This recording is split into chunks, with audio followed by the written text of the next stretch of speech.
All right, let's talk about something that gets thrown around a lot in finance, investing versus trading. Now, you might think they're pretty much the same thing, right? But they're actually two totally different ways of thinking about how to build wealth. So let's dive in and break it all down. And that brings us to the big question, doesn't it? Which one of these paths is the right one for you and your future? Are you the type to plant a forest and wait for it to grow? Or are you looking to catch that next big wave of market momentum? The choice you make here, well, it can pretty much define your whole financial life. Okay, so first up, let's meet the investor. And to really get inside their head, just picture someone planting a tiny sapling. It's a simple act, right? But it's all about having this deep, unwavering faith in future growth. So what is investing really? At its heart, it's this.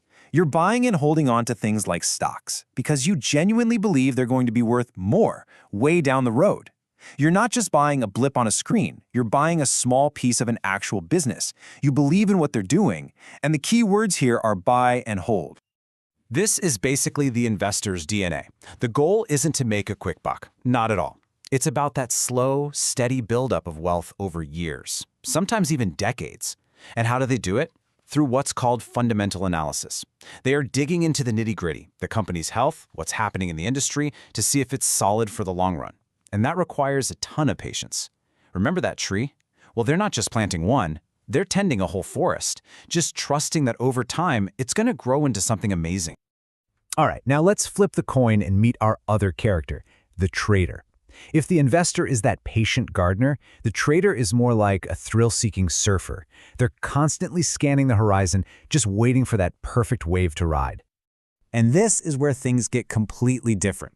See, trading has almost nothing to do with the long-term health of a company. It's all about momentum. It's the art of jumping in and out of the market, sometimes in the same day, trying to profit from all those little ups and downs, those short-term price swings. Yeah, the trader's playbook is a whole different ballgame. The goal is simple, quick profits.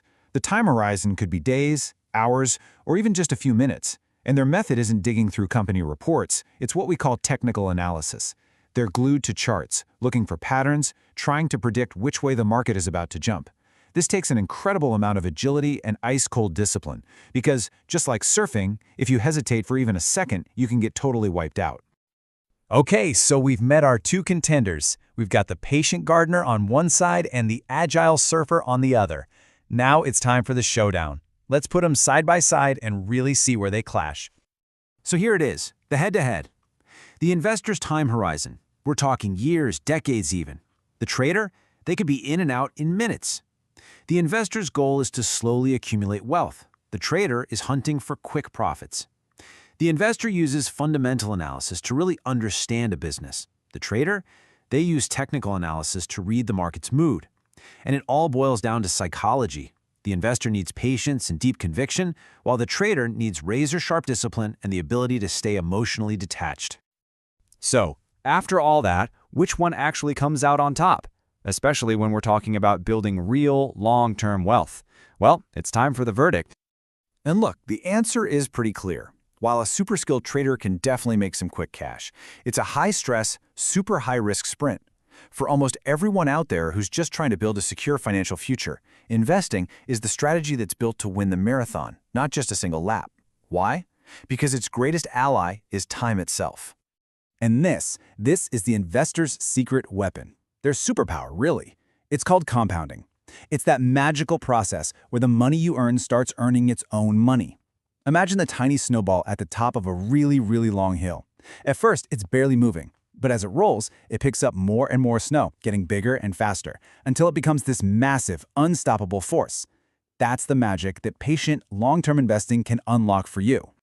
So we end up right back where we started, but this time you've got a much clearer map. You've seen the two paths, the path of the patient gardener and the path of the agile surfer. Now, neither one is automatically right or wrong, but they lead to very different places. So the final question isn't really for me to answer, it's for you. What kind of future are you building?